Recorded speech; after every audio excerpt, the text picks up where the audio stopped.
Overwhelm and underwhelm appear to be opposites, but in practice they create the same symptoms: low energy, mental fog, procrastination, emotional detachment. Overwhelm is caused by too much input, too many demands, too much noise. It floods the nervous system, pushing the brain into survival mode. Underwhelm is caused by lack of meaning, lack of stimulation, lack of emotional relevance. The nervous system shuts down because nothing feels worth engaging with. In both cases, the body resists action. You freeze, you scroll, you disengage, not because you're lazy, but because your system is either overloaded or underfed. Laziness is one of the most misunderstood labels in psychology. It implies a lack of discipline, when the reality is often a lack of alignment. When someone appears lazy, it usually means one of two things. They are either emotionally overwhelmed or chronically understimulated. In both cases, the body resists action, not out of rebellion, but out of self-preservation.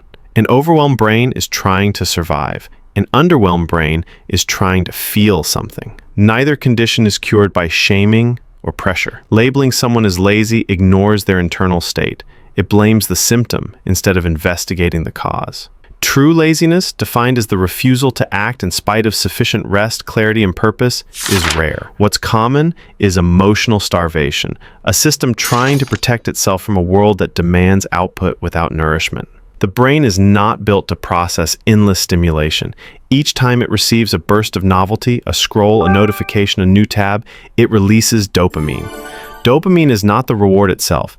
It's the signal that tells the brain, keep going, something good is coming. But when stimulation is constant and fulfillment is rare, dopamine becomes misaligned. You keep chasing the signal, but there's no meaningful reward behind it. This leads to a condition called dopamine starvation. Not because you lack dopamine, but because your system is flooded with meaningless triggers. The result is emotional flatlining. Things that once brought joy now feel dull. Motivation evaporates. Tasks feel heavier, even if they're simple. This is not mental weakness. It's chemical exhaustion. Realize and know. You're not broken.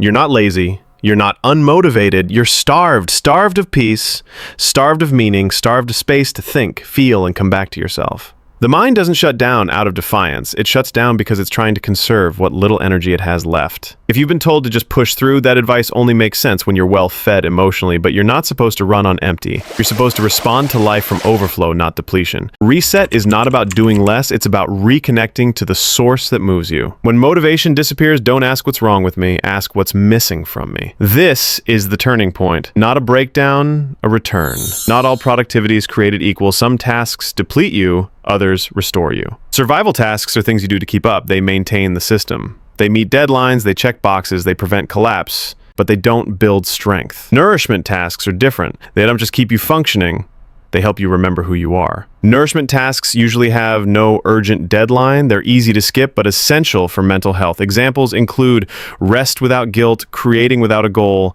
time in nature, conversations that don't revolve around productivity, journaling, stillness. In an overwhelmed world, survival tasks dominate your calendar. Nourishment tasks vanish first. This is why you can appear high functioning and still feel completely hollow inside. When life lacks emotional relevance, the brain begins to downshift. This is called understimulation. It can mimic the symptoms of depression, but its root cause is often environmental, not chemical. You may not feel sad, you may not feel anxious, you may not feel much of anything at all. This is emotional numbness. Understimulation often results from repetitive routines, digital overexposure, or the absence of meaningful input. It's not boredom, it's a flat emotional state where nothing feels worth engaging. In this condition, motivation disappears not because you're unwilling, but because your brain sees no clear reward. This is how purpose fatigue begins, when every day feels like a copy of the last and the soul quietly exits the conversation. When the nervous system is overstimulated or undernourished for long periods, it enters a protective mode, shutdown. This is not the same as rest. It is a survival state. In shutdown, the body conserves energy, heart rate slows, breathing becomes shallow, emotional expression dims, mental focus collapses. This is a parasympathetic response, but not the healthy kind that comes from peace. It's the freeze response, a full-body disengagement from life. In this state, even small tasks feel insurmountable. Getting out of bed, answering a message, making a decision. The more the system shuts down, the more you blame yourself for not pushing through, which increases stress,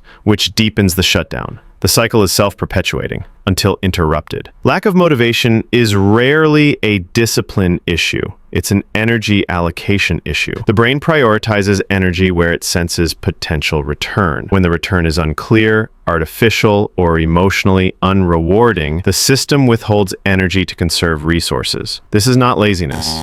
It's cost efficiency. When your tasks feel disconnected from meaning, or when your body is depleted by unrelenting stress, your motivation is rerouted from creation to conservation. This is why even meaningful goals can lose momentum. If the process feels overwhelming or the context becomes toxic, your nervous system shuts down your drive, even for things you once cared about. Until you reestablish clarity, safety, and relevance, motivation will not return. Because your system doesn't run on force, it runs on alignment. Most people try to fix burnout by pushing harder. They believe the solution is more discipline, more output, more force. But the nervous system doesn't heal by output. It heals by input. You don't reset by demanding more from yourself. You reset by giving yourself what you've been missing. This includes real rest without guilt, intentional silence without distraction, emotionally nourishing input without performance. Your system must relearn safety. It must relearn curiosity. It must relearn how to move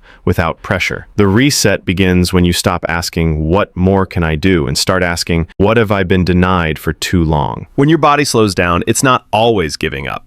Sometimes it's taking back what's been stolen. Energy spent in constant output without rest, reward, or relevance is not sustainable. Your freeze response is not failure. It's a boundary. It's your system saying, I can't keep paying this cost. What looks like procrastination may be your body protecting you from further depletion. What feels like disengagement may be your soul demanding something real. You are not lazy. You are overdue for recalibration. Your silence is not shameful.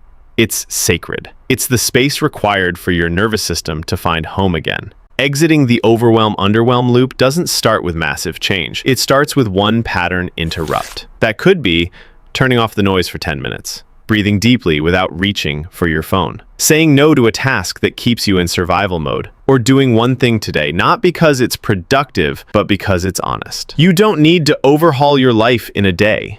You just need to signal your system, this is not the end. I'm listening now. Reset is not a reward, it's a responsibility. Not just to function, but to feel again. The loop breaks where awareness begins. You are becoming unwired. You're not done. This was just the part where you remembered you could breathe. But the part where everything shifts, that's still coming. The questions you've been afraid to ask, we're going there. The parts of you that still flinch, we're not leaving them behind. So when it shows up again, that quiet ache, that pull to go deeper, don't brush it off this time. Follow it. We'll meet you there. See you on the inside.